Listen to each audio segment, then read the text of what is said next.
Hello everyone, welcome to the channel of Lawpatra. My name is Vaibhav Shukla and in this video we will discuss the section 466 of IPC, which says forgery of record of court or of public register. Watch this video till the end to fully understand the concept of this section. Now this section contains some essential ingredients which we would discuss now. Now first ingredient is forgery. Now what is forgery?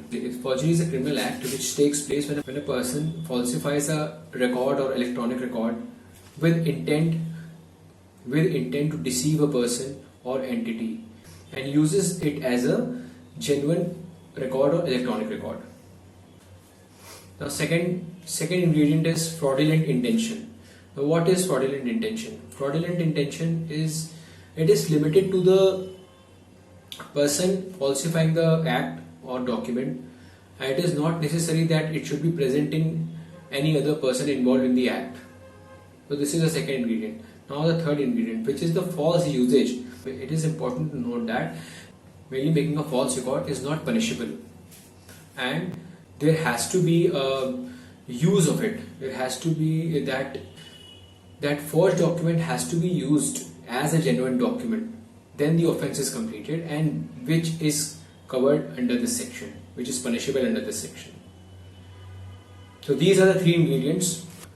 Now we will see the application of this section, where it is applied. Now understanding the language of the PAIR Act, we should know that what kind of documents, if forged, are punishable under this section. First documents which comes under this section is the record, which is a record or electronic record related to the court of justice. If forged, is punishable under this section. Second document is document related to register of birth, baptism, burial, marriage. All these documents. So all these documents which are kept by a public servant, kept and maintained by the public servant. Now certificates, documents such as birth certificate, education certificates, marriage certificate, death certificates, all these documents which are made by public servant in his official capacity. Now again, documents such as related to authority to institute a suit, to defend a suit, to institute a suit, to initiate a criminal proceeding, to confess a judgment, and document related to power of attorney. So all these documents.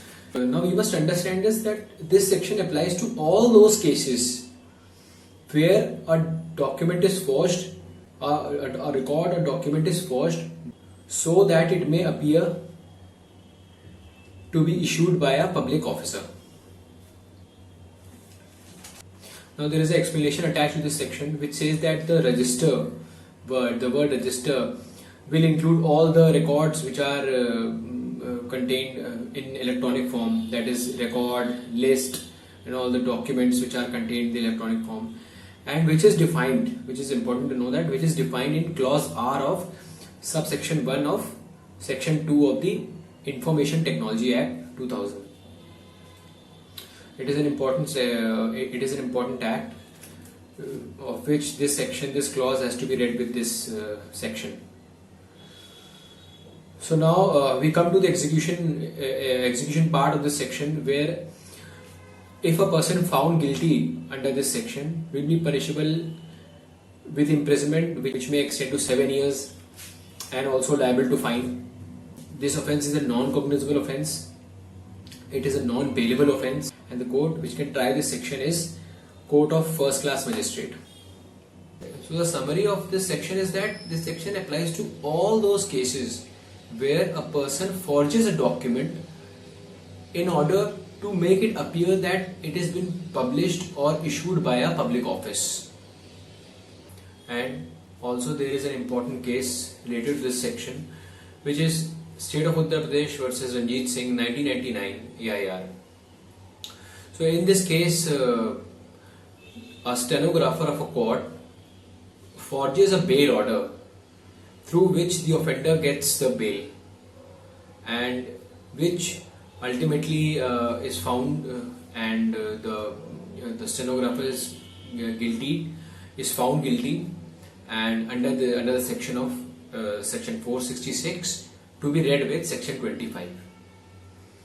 So it is an important case, and I hope with this case this concept, the whole concept of this section has been clear to you. And thank you for watching this video till the end.